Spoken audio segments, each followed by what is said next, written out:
Good evening, I'm Amna Nawaz. And I'm Jeff Bennett. On the NewsHour tonight, Democrats dominate election night as economic anxieties and discontent with President Trump's leadership weighed heavily on Republican candidates. The Supreme Court hears arguments in a case questioning whether the president overstepped his authority when he imposed tariffs on nearly every country in the world. And it's now the longest government shutdown in U.S. history. Tonight, we speak with House Democratic leader Hakeem Jeffries about why Washington remains at an impasse. People are suffering all across the country. We need a bipartisan path forward to reopening the government.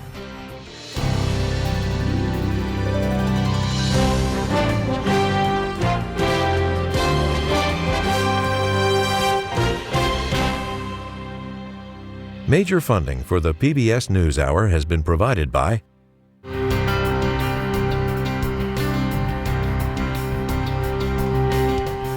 the Judy and Peter Bloom Kovler Foundation, upholding freedom by strengthening democracies at home and abroad. The Ford Foundation, working with visionaries on the front lines of social change worldwide. That future? It's out there waiting. And so is everything between now and then. For almost 150 years, One America Financial has believed in the kind of certainty that supports the journey every step of the way. I absolutely love my job because I love the people I work with. Everyone is trying to connect on a personal level. We look out for one another. We love to see our teammates thrive. You don't have to change how you walk. You don't have to change how you talk. We can bring our authentic selves to work and do our best stuff. That's joy.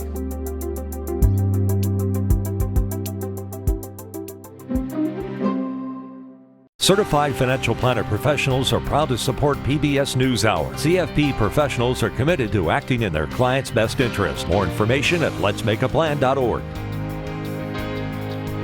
And with the ongoing support of these institutions.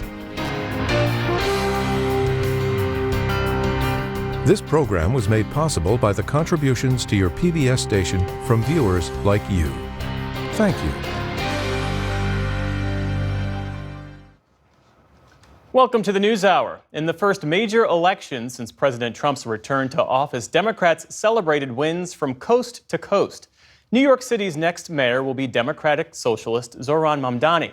And two moderate Democrats, Mikey Sherrill and Abigail Spanberger, will be the next governors of New Jersey and Virginia, respectively. Other wins went beyond the big races. In Pennsylvania, voters kept 3 Democrats on the state's Supreme Court. In Albany, they elected the city's first black mayor. All told, the elections made history in many ways and were very much a referendum on Mr. Trump and his policies. Our White House correspondent Liz Landers leads our coverage tonight. For Democrats across the country, a victory lap after big wins up and down the ballot last night. A clean sweep for the party in major races from coast to coast. Hope is alive. Starting with big changes in the Big Apple. New York City saw the largest turnout in a mayoral election in more than 50 years, and more than half of voters backed Zohran Mamdani. New York, tonight you have delivered a mandate for change. The self-styled Democratic Socialist makes history as the first Muslim elected mayor, and at only 34 years old, the youngest person to serve in more than a century. The mayor-elect beat back a challenge from former Governor Andrew Cuomo, as well as incredible pressure from President Trump, who has threatened to cut federal support for the city. So Donald Trump, since I know you're watching, the mayor-elect took on the president directly. If anyone can show a nation betrayed by Donald Trump how to defeat him, it is the city that gave rise to him.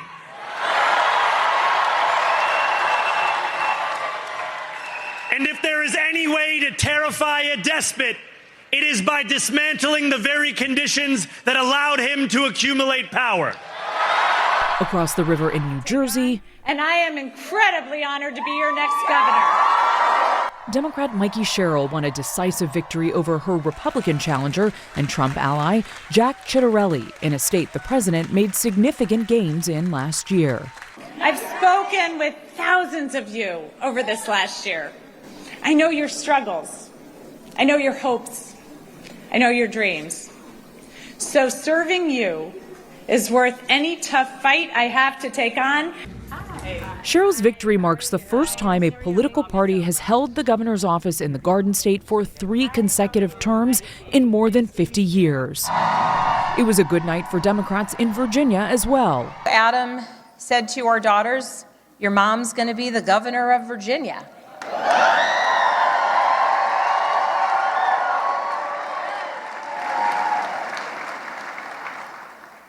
And I can guarantee those words have never been spoken in Virginia ever before. Abigail Spanberger will be the state's first female governor. As well, her lieutenant governor, Ghazala Hashmi, will be the first Muslim woman elected to statewide office in the country.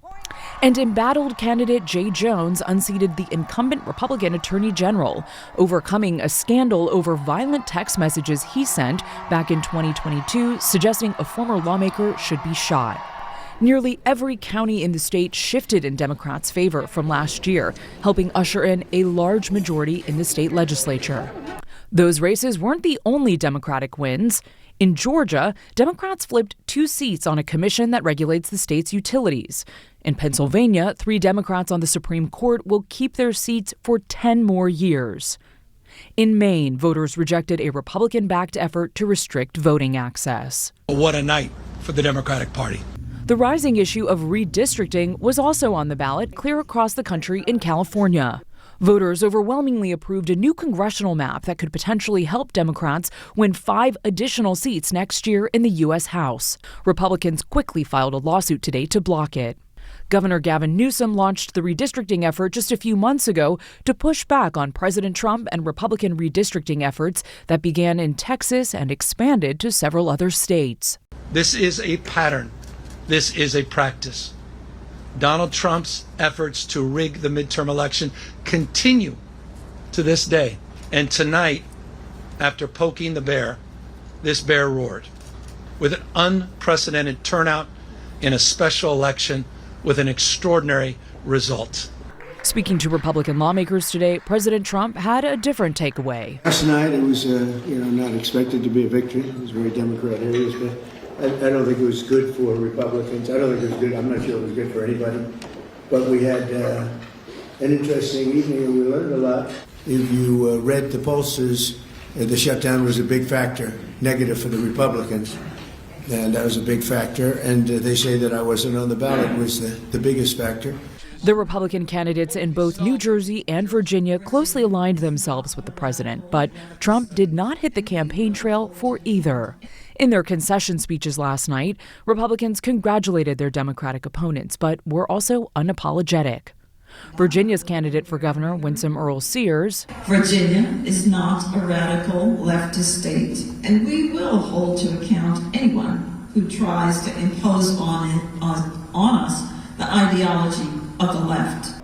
The GOP tonight left to re-examine their strategy, while Democrats feel they may have discovered a blueprint for a blue wave next year. For the PBS NewsHour, I'm Liz Landers. And let's hear now from one of last night's winners. William Brangham spoke earlier today with the winner of Virginia's race for lieutenant governor about the issues that fueled her victory and those that powered Democratic gains across the country. Last night, State Senator Ghazala Hashmi defeated former conservative talk radio host Republican John Reed, and she will assume the second-in-command position in Virginia next year. Lieutenant Governor-elect, congratulations on your victory last night, and thank you so much for being here on the program. Well, thank you so much. Delighted to join you. In your victory speech last night, you talked about the challenges that Virginia faces, mentioning that some of those you argued were generations-old challenges. What do you see as the biggest issues facing your state going forward? Well, the immediate challenges that we are facing here in Virginia are really compounded by what's happening in Washington these days. You know, Virginia is home to tens of thousands of federal employees, and the DOGE cuts that have started since January of this year have had a massive impact on so many Virginians. Those loss of jobs have impacted the economy of Northern Virginia, but most importantly, they've seriously impacted the lives of so many of our citizens. And on top of that, now we have the compounding crisis of the federal shutdown, which is creating many hardships for those same families, but also accelerating the issues that we are seeing on a variety of issues, whether it's healthcare access, the cuts to SNAP benefits, and many of our issues around rising costs. So those are the immediate concerns that we're facing here in Virginia. A lot of the narrative about your victory in Virginia and other Democrats around the country was that this was a repudiation of the Trump administration. What do you make of that analysis? I think for us here in the Commonwealth, that's certainly a very important part of it. You know, Donald Trump's policies are not popular, most especially because of the critical harms that we have seen on the ground here. Our candidates, and myself included, we ran on the issues that are impacting Virginia's families. I've been talking to constituents and Virginians for the past 20 months. The cost of healthcare has been going up, the lack of access to affordable housing, the compounding crises of losing jobs and facing issues of concern around childcare. All of these concerns have really been part of the conversations I've been having. By contrast, our opponents ran on messages of bigotry, xenophobia, scapegoating. That's not a winning message. Your new governor, Abigail Spanberger, told us before the election that when we asked her about working with the Trump administration, she said that she didn't really foresee a way to do that, likening it to working with the arsonist who just burned down the building. How do you see your role of working with the administration in Washington? Well, one thing we have seen across states that have Democratic leadership is the opportunity to build coalitions and to respond to the unconstitutional actions and the direct attacks that we see coming out of the Trump White House. And now that we are moving into Democratic leadership here in Virginia at the top with a governor and an attorney general and myself, we are able to join those other states that have filed lawsuit after lawsuit and have challenged what the administration is doing. We saw this most particularly last week when 20 plus states with Democratic leadership filed lawsuit against cuts to SNAP benefits. And 2 federal judges upheld that lawsuit and are now requiring the disbursement of those critical resources to cover SNAP costs. And so this is the ability that we have in this new administration to challenge the Trump White House rather than capitulate to it in the ways that we've seen our current governor and attorney general doing. I just want to ask you one personal question. You did make history last night, not only as the first Muslim woman elected statewide in Virginia, but the first Muslim woman elected statewide anywhere in the country. I mean, I imagine on some level you'd rather your faith not be an issue at all. But personally, I wonder, how does this moment feel for you? Well, it feels tremendous, most especially because of the reactions and the responses that I'm hearing, not just from Virginians, but all across the country, especially from young women who come from diverse backgrounds and other faith traditions. They see an opportunity, they value the representation, and they know how critical it is that diverse voices be at every level of government and also in those spaces where historically our perspectives and our representation has not been, and they understand that value. And I'm very delighted to be the first, but I certainly know that I will not be the last. The work that we're doing here in Virginia is really representative of the growing diversity of all of our communities and the need to ensure that multiple perspectives and backgrounds, ethnicities are truly present when decisions are being made. All right, that is Lieutenant Governor-elect Ghazala Hashmi of Virginia. Thank you so much for joining us. Thank you.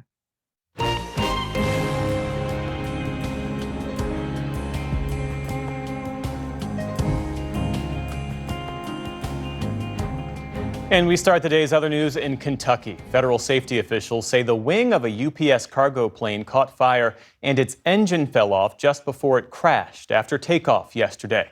Video shows a trail of smoke cutting across the sky in Louisville after the plane burst into flames. At least 11 people were killed and more than a dozen injured. Kentucky Governor Andy Beshear says the plane narrowly missed a local restaurant and a major Ford factory nearby. But the city's mayor said this afternoon the damage is still devastating. The impact and intensity of the wreckage, of the charred wreckage, is unlike anything I've ever seen before. The vast size of the debris field where the plane crashed in flames is completely heartbreaking. The plane was fully loaded with fuel for a flight to Honolulu when it went down. The airport has since resumed operations, but UPS has warned that some deliveries could be delayed. U.S. Secretary of State Marco Rubio briefed House and Senate leadership today about the Trump administration's strikes on alleged drug boats in the Caribbean and the Pacific. The meeting comes a day after Defense Secretary Pete Hegseth posted video of the latest deadly strike, which he said killed 2 people in the Eastern Pacific. It's the 16th such attack since September. At least 66 people have been killed. President Trump has justified the strikes by saying the U.S. is in armed conflict with drug cartels. But lawmakers and legal experts have questioned the validity of that claim. In Los Angeles, an immigration raid involving a toddler is raising new questions about the tactics being used by immigration agents. The LA Times obtained this eyewitness video from outside a Home Depot yesterday. It shows agents apprehending a 32-year-old U.S. citizen as his toddler sits in the car. 2 heavily armed, masked agents then drive away with the child in the back seat without the father. In a statement, the Department of Homeland Security says the man had exited his vehicle wielding a hammer and threw rocks at law enforcement. He was arrested for assault. An immigrants' rights group says the child, who turns 2 in January, has been reunited with family and is safe, while adding the family is obviously traumatized by the incident. Separately, in Chicago, Democratic Congressman Mike Quigley posted this video online, which he says shows a preschool teacher being dragged out of her school. The woman is believed to be from Colombia and was reportedly heard saying in Spanish, "I have papers." Chicago has become a focal point of the Trump administration's aggressive immigration crackdown.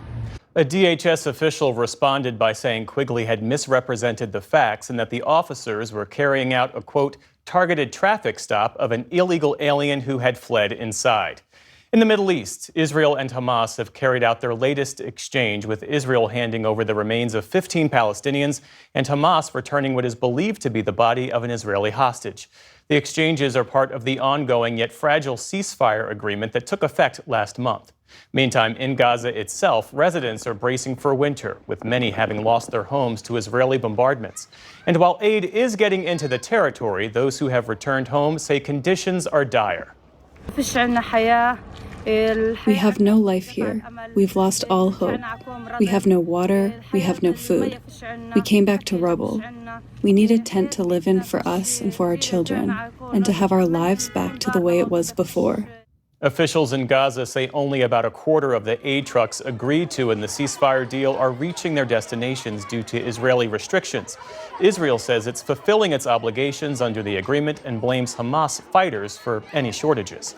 On Wall Street today, stocks ended higher amid a steady stream of largely positive corporate earnings. The Dow Jones Industrial Average added more than 200 points on the day. The Nasdaq rose around 150 points. The S&P 500 also closed in positive territory.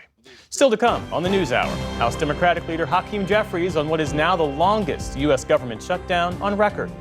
We delve deeper into last night's election results and what they signal for next year's midterms. Plus, Judy Woodruff reports on an effort to bridge political divides in what was once coal country. This is the PBS NewsHour from the David M. Rubenstein studio at WETA in Washington, and in the West from the Walter Cronkite School of Journalism at Arizona State University.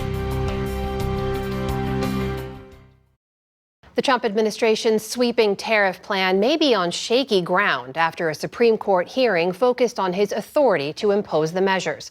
Several justices on the court questioned the legality of the tariffs and how much power the president has to broadly enact his agenda. Here's Justice Neil Gorsuch with U.S. Solicitor General John Sauer. What would prohibit Congress from just abdicating all responsibility to regulate foreign commerce, for that matter, declare war, to the president? We don't contend that he could do that. If it did, why not? Well, because we're dealing with a statute, again, that has a whole series I'm not of asking about the statute. General, I'm not asking about the statute. I'm asking for your theory of the Constitution. Meanwhile, attorney Neil Katyal is arguing for small businesses challenging the tariffs, said the case was about more than the president's agenda. This case is not about the president, it's about the presidency. It's not about partisanship, it's about principle. And above all, it's about upholding the majestic separation of powers laced into our Constitution that is the foundation for our government. The case will have major implications for the global economy and the limits of future presidents' power. For more on this, I'm joined by the NewsHour's Supreme Court analyst, that is Amy Howe of SCOTUS Blog. Good to see you. Good to see you, too. So before we jump into what happened today, what exactly is the question before the Supreme Court on this case? So the question at the center of the case is the president's power to enact these sweeping tariffs. And the president relies on a 1977 law called the International Emergency Economic Powers Act, the somewhat unwieldy acronym IEEPA. And the challengers say that that law simply does not give him the authority that he's claiming. You heard in that exchange there Justice Gorsuch injecting a little skepticism in that line of questioning. Did we hear that from other conservatives on the court as well? We did. We heard from Chief Justice John Roberts, for example, told the Solicitor General John Sauer that perhaps the major questions doctrine, which is the idea that if Congress wants to give the power to make decisions of vast economic and political significance, it needs to say so clearly. And he suggested that the president's tariffs might run afoul of that doctrine. And it's interesting because this was a doctrine on which the Supreme Court relied to strike down several Biden-era policies, like the student loan debt relief program, the COVID-era more restriction on evictions, one of the vaccine mandates for COVID-19. And so it will be interesting to see whether or not the conservative justices also apply this to the tariffs. We also did hear some sympathy toward the argument from the president's lawyers here that the president does have broad authority when it comes to things like foreign affairs. That includes trade in some cases. Does any of this give us any indication of how this case will go? So we did hear from Justice Samuel Alito, Justice Clarence Thomas, and Justice Brett Kavanaugh. Justice Samuel Alito, for example, said that this was intended to be a statute in which Congress gave the president broad powers to deal with emergencies. And so he seemed sympathetic.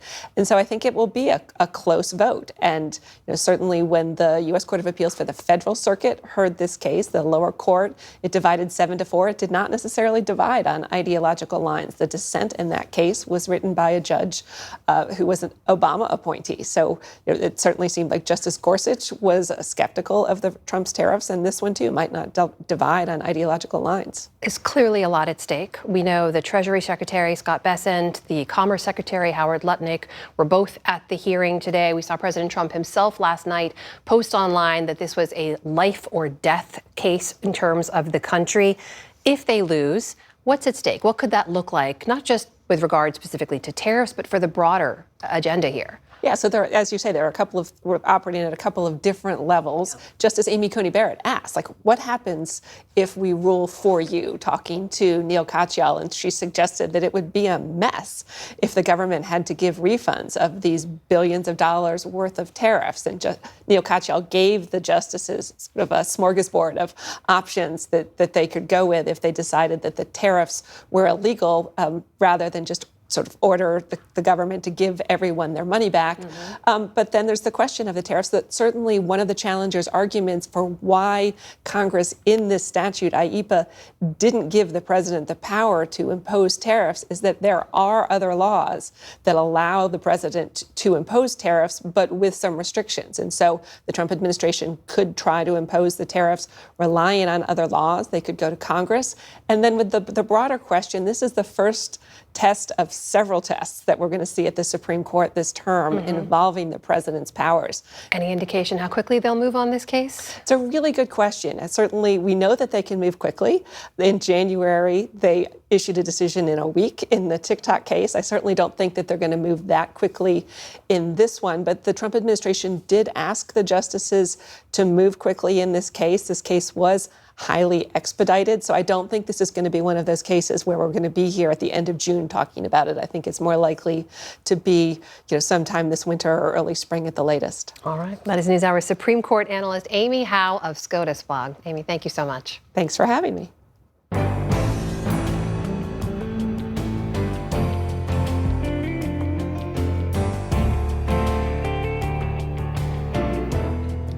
Today marks day 36 of the government shutdown, setting a record for the longest in U.S. history. And after Democrats' strong showing on election night, President Trump this morning conceded that his party is shouldering more of the blame for the shutdown. I spoke earlier with House Democratic leader Hakeem Jeffries about what comes next. House Democratic leader Hakeem Jeffries, welcome back to the NewsHour. Good evening. Great to be back.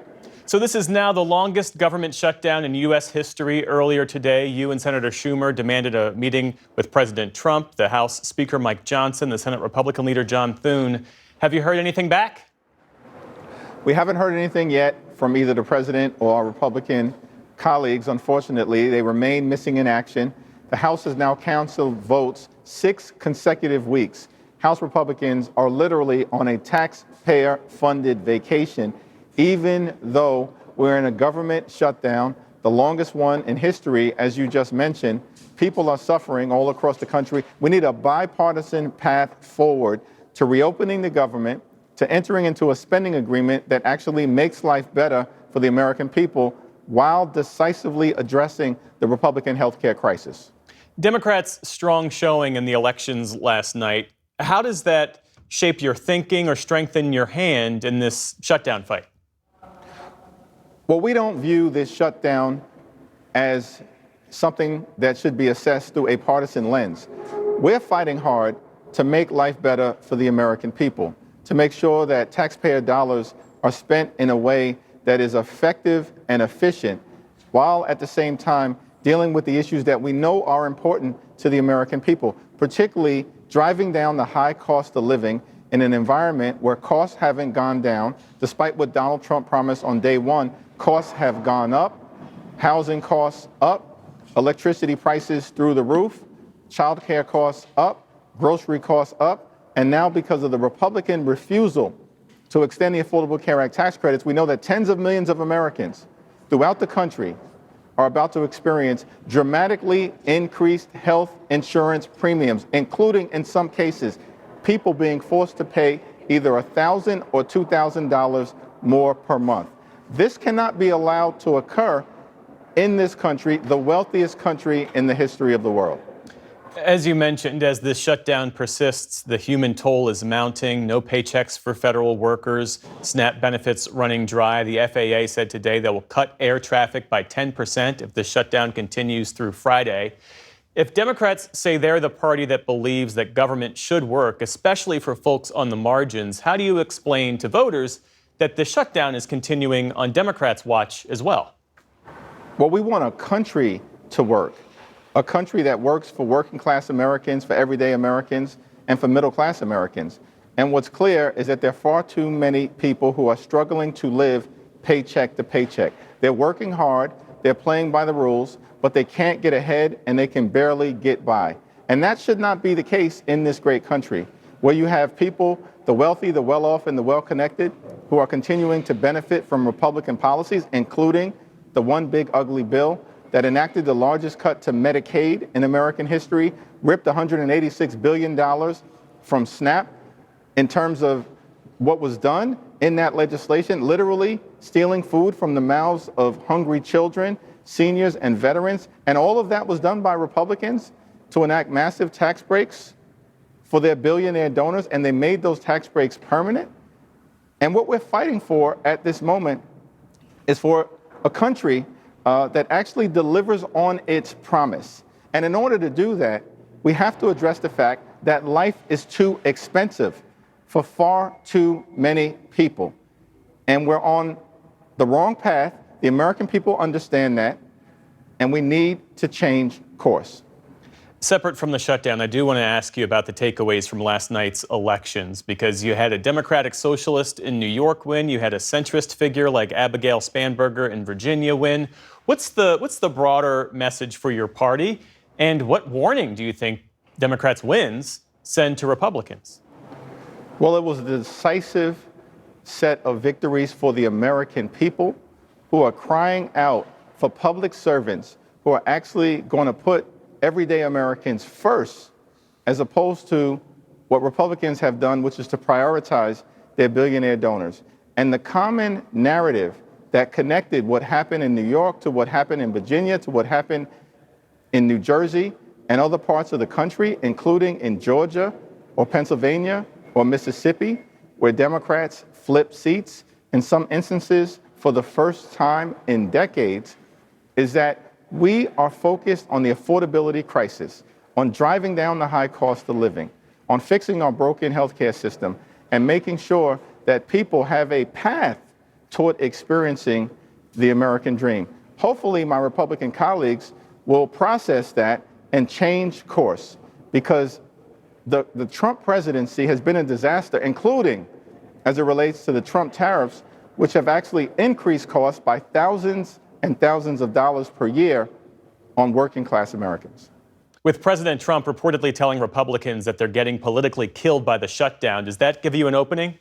We want the president to come to the negotiating table. Understand that during this 36-day Trump Republican shutdown, Donald Trump has spent more time on the golf course, weekend after weekend after weekend, than he has in talking to Democrats on Capitol Hill who represent half of the country. He has shown no interest in solving problems for everyday Americans. It's been a problem since day one of his presidency, and hopefully he'll now change course.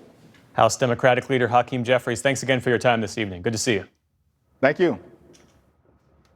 And we should note the NewsHour this week requested interviews with the two Republican leaders in Congress, but has not yet secured commitments.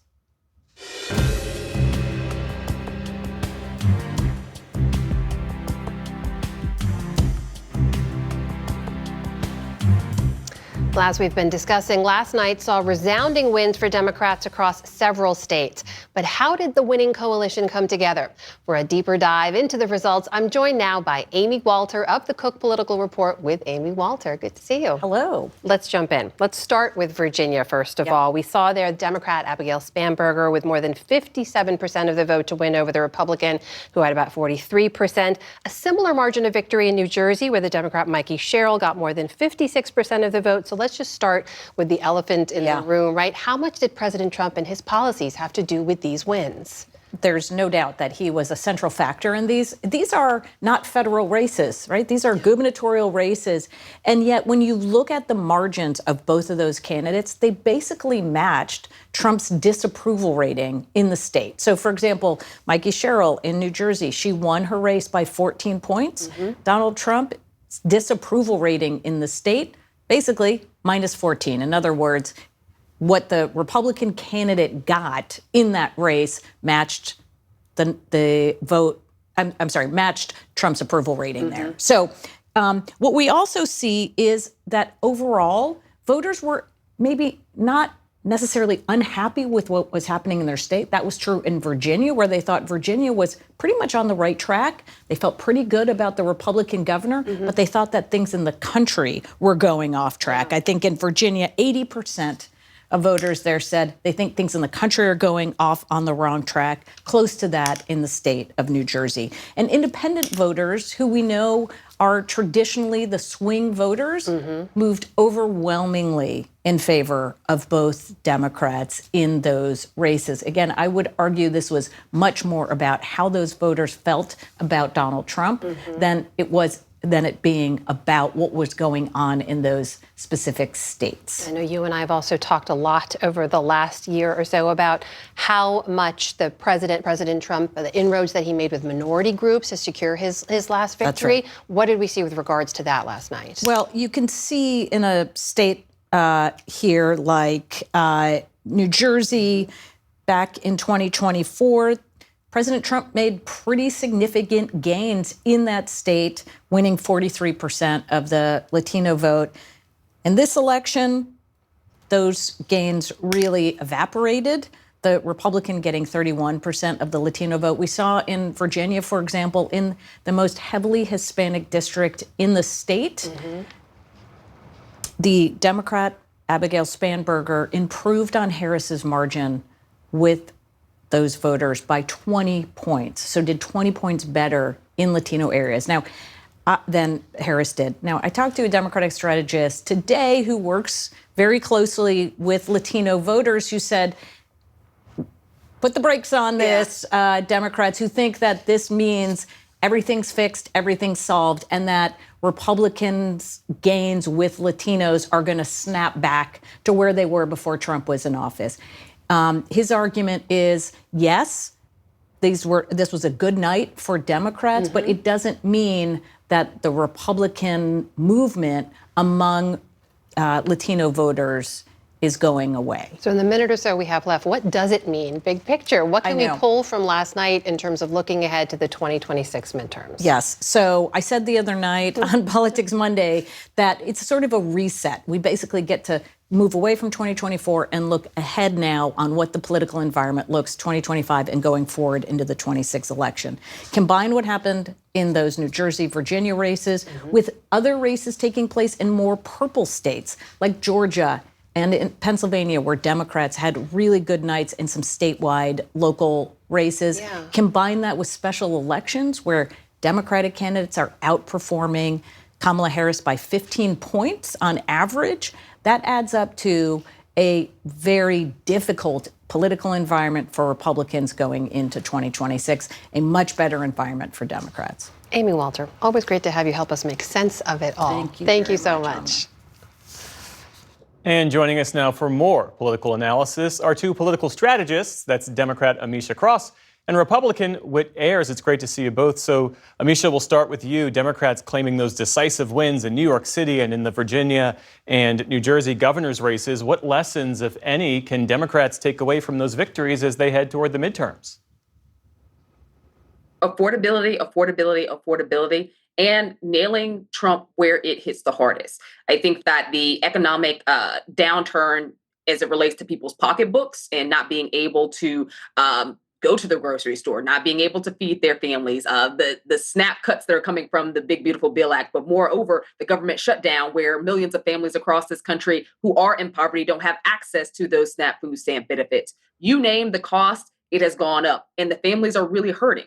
I think that for Zohran Mamdani, huge night, but also for Mikie Sherrill. Also, we saw great wins in Virginia. We also saw it in the red state. I have family in Mississippi. To see a Black statewide senator run and bust up what is a supermajority in Mississippi, which is a highly red state, I think is a very big deal. So up and down the ballot, I think that Democratic voters showed up, showed out, let their voices be heard. But they also have seen an authoritarian slide of this administration that really brought them out to the polls. And I think that Democrats have to continue telling that story. They have to continue leaning in on the cost of goods, services, how people need to and what the government can and should be doing for them. And that's a path to victory. And Whit, if you look at the margins of those races, those key races, it was a blowout. We have some of the data we can put up there right now. And if you look at the exit polls, it showed that voters were deeply concerned about the economy, jobs, the cost of living, as Amisha was discussing. President Trump's inability to deliver on the economic turnaround that he promised, how much of a liability for Republicans is that in the months and years to come? There's no question that the economy and the cost of living was a major factor. And Donald Trump was elected in large part to juice the economy and bring down inflation. So anything that works opposite that is a problem for Republicans. They've got a year to figure it out. Most economists that I talk to seem to think that tariffs increase inflation rather than lower prices. And so they're going to have to figure out how to deal with both tariffs and the inflation, which seems to be creeping up. And Amisha, there will inevitably be a debate about which model the Democrats should follow heading into 2026. Is it the pragmatic centrism of a Spanberger and a Sherrill, or the populist progressivism of a Mamdani? How do you see that shaping up? I think it depends on where you're running. All politics is local. We know that. And adapting your message to your audience is always going to be extremely important. Affordability is the name of the game. And at the end of the day, if you're running in New York, if you're running in South Carolina, if you're running in Georgia, if you're running in Massachusetts, people are still going to care about affordability. There's a way to carry that message without being extremely far left. There's a way to carry that message and being moderate, right down the middle, center left. And I think that we saw in multiple states yesterday that they figured it out based on the populations that they serve. That could be done at the national level as well.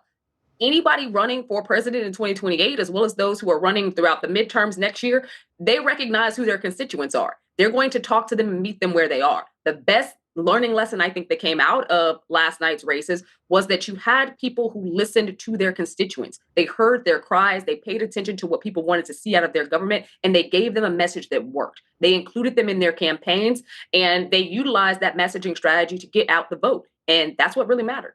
Jeff, let's keep that New York election in perspective here. A very talented socialist got about half the vote in one of the most liberal Democratic-dominated cities in the entire country. This is not a formula you can take on the road in most of America, with possible exception of maybe a San Francisco or a Portland. The two losing candidates in the New Jersey governor's race, the Virginia governor's race, they were so closely aligned with President Trump and refused to distance themselves from his policies. So to what degree should last night's results be seen as a referendum on Donald Trump and Trumpism? Well, Amy has already made the point that Donald Trump was a major factor, but it was also a curious strategy on the part of both of these Republican candidates. Donald Trump lost both states 3 times. The best he did was in 2024 when he got 46% in both states. I fail to see how running as a clone of Donald Trump in a state that he lost 3 times is a path to victory, and it wasn't for either one of these Republican candidates. Amisha, the flip side of Mamdani's rise and his win in New York City is that Republicans will be eager to make him the new face of the Democratic Party. Could that be a risky proposition for Democrats heading into a general election in the midterms? Well, we've watched them try this before. They tried to make AOC the face of the Democratic Party. They've tried to make several mayors of New York the face of the Democratic Party. It is the most populous city in America, the most diverse one, and one with an economy larger than most nations.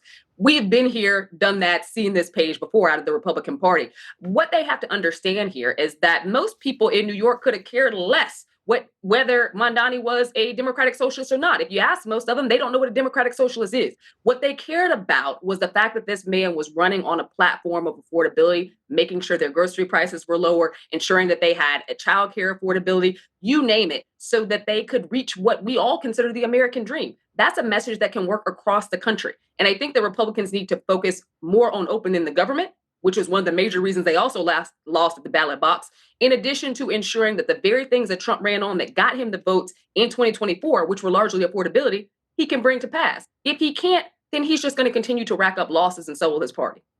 Whit, in the time that remains, I want to draw on your vast experience here in Washington and ask you about the shutdown, because in this closed-door meeting today with Senate Republicans, the president said the election results prove that the government shutdown has been worse for us than for Democrats, and that Republicans are getting killed. That's according to multiple Republican senators. This is a complete contradiction of the message that GOP leaders, congressional leaders, are trying to put forward. What's the impact? I think most of America is disgusted with a Congress that can't pass a budget and keep the government open. I think they blame Republicans, they blame Democrats, they blame anybody who's involved. They need to get this government open and get people back to work. And otherwise, I think America is going to blame everybody involved, and congressional job approval will go into the single digits. It's not real good right now. Whit Ayers, Amisha Cross, our thanks to you both. Good to speak with you. My pleasure. Good to see you.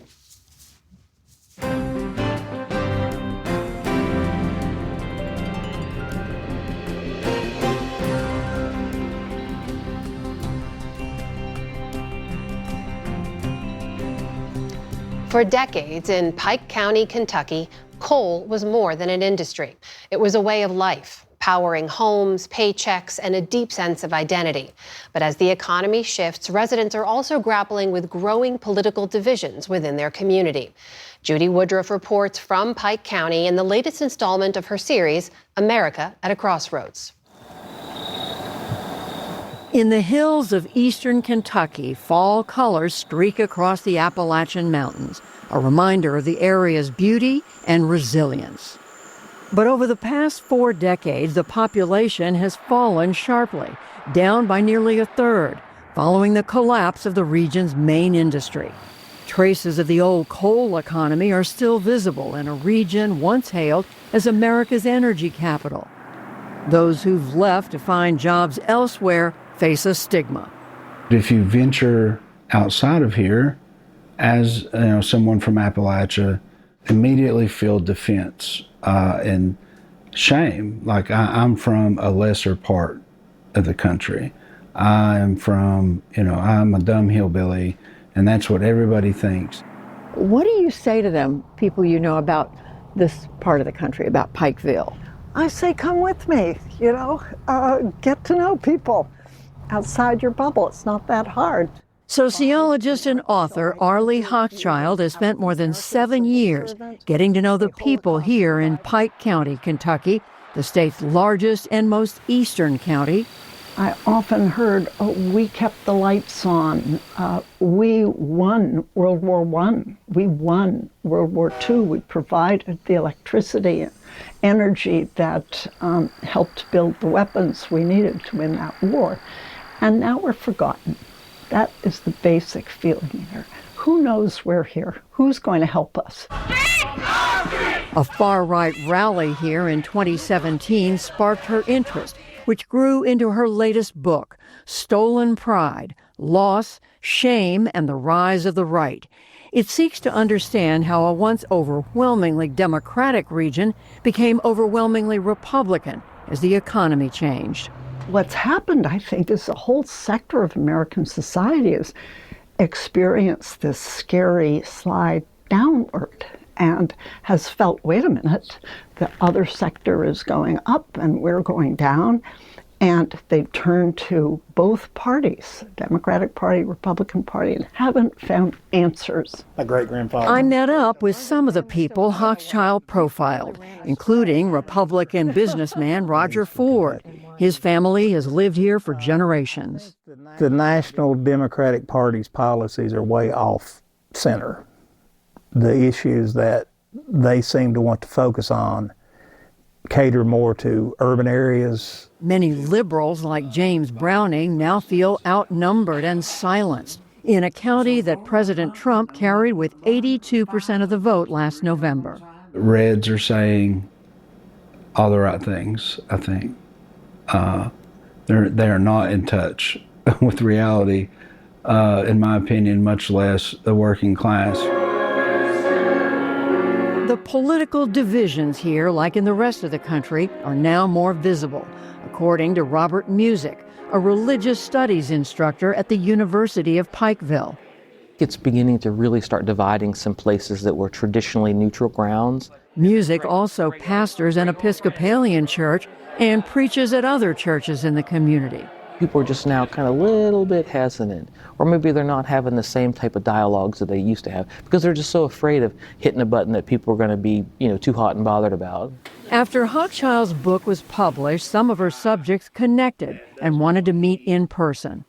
What we need to do is actively depolarize ourselves. It won't happen automatically. We need to build the bridges.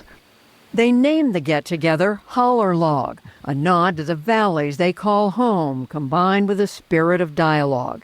It was held in the Coal Run Community Center and Firehouse, and music helped coordinate the all-day event. What I hope we can do today is truly be honest without fear of judgment or fear of someone stepping out of the room. After introductions, participants shared some of the thinking behind their views and spoke about the immediate struggles they faced. It wasn't getting better with blue, and it's not getting better with red. Tommy Radcliffe describes himself as a liberal-leaning independent. Tax time comes around and you don't know, well, I can pay my taxes early and get a discount and sacrifice some Christmas presents. You know, that's where it's at. And the flood comes, you know, things like that. This area has been hit by increasingly frequent and severe weather events, including flooding earlier this year. And government regulations are slowing down local mitigation efforts, charges conservative Roger Ford. They're creating the disaster by not letting us fix these creeks and streams that are filled up. What's going to work here in Eastern Kentucky in the head of this holler or in this county is not going to work like up in the Northeast. It's not going to work. We have different viewpoints, different people. As the day went on and participants got to know each other, they tackled more difficult subjects, including the impact of President Trump's spending bill passed this summer. Kids not being able to eat 3 meals a day, Granny not being able to go to her dialysis.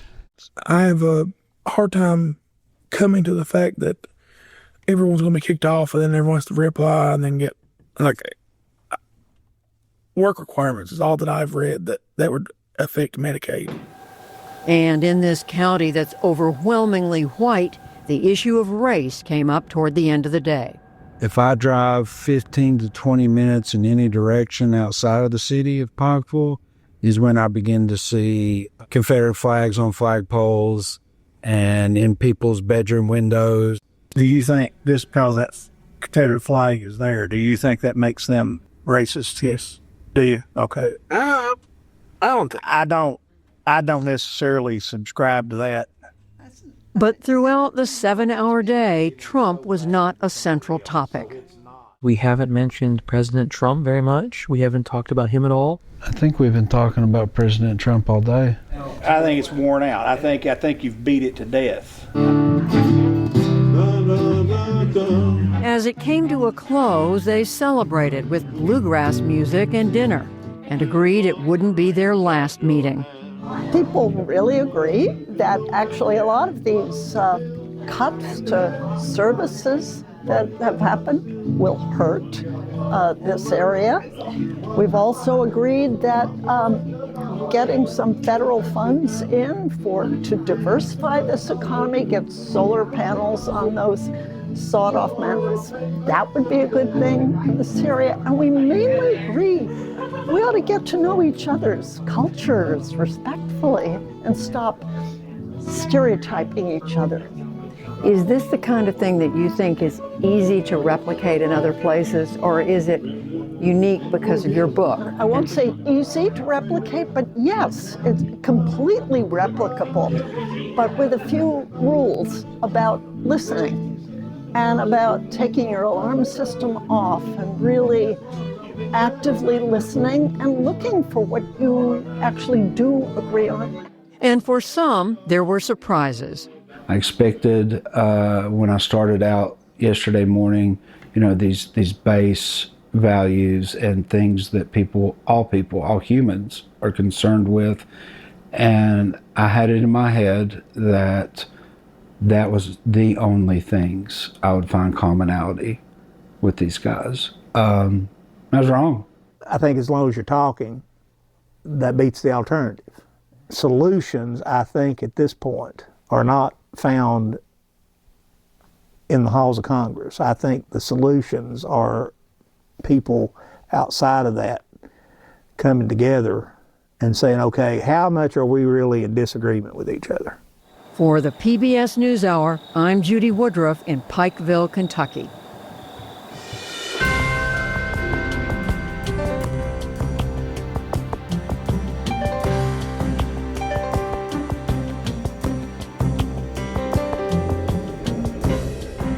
And that is the NewsHour for tonight. I'm Amna Nawaz. And I'm Jeff Bennett. For all of us here at the PBS NewsHour, thanks for spending part of your evening with us.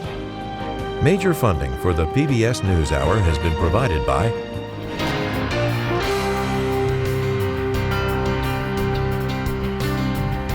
friends of the NewsHour, including Jim and Nancy Bildner, and the Robert and Virginia Schiller Foundation. In 1995, two friends set out to make wireless coverage accessible to all. With no long-term contracts, nationwide coverage, and 100% U.S.-based customer support. Consumer Cellular. Freedom calls. The Walton Family Foundation, working for solutions to protect water during climate change so people and nature can thrive together. Supported by the John D. and Catherine T. MacArthur Foundation, committed to building a more just, verdant, and peaceful world. More information at macfound.org. Certified Financial Planner professionals are proud to support PBS NewsHour. CFP professionals are committed to acting in their clients' best interest. More information at letsmakeaplan.org. Funding for America at a Crossroads was provided by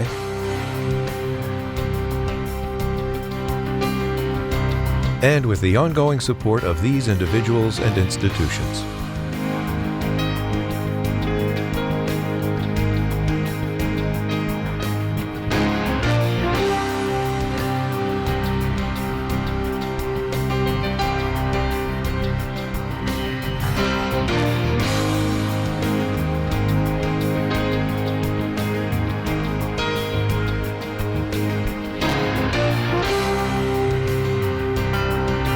This program was made possible by the contributions to your PBS station from viewers like you.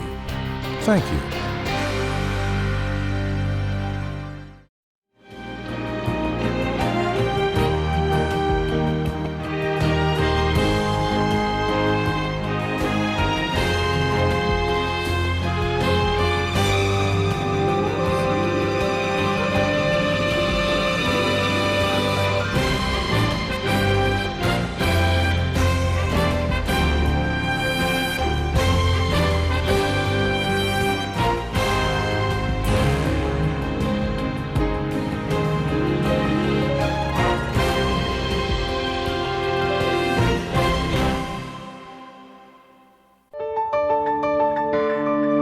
You're watching PBS.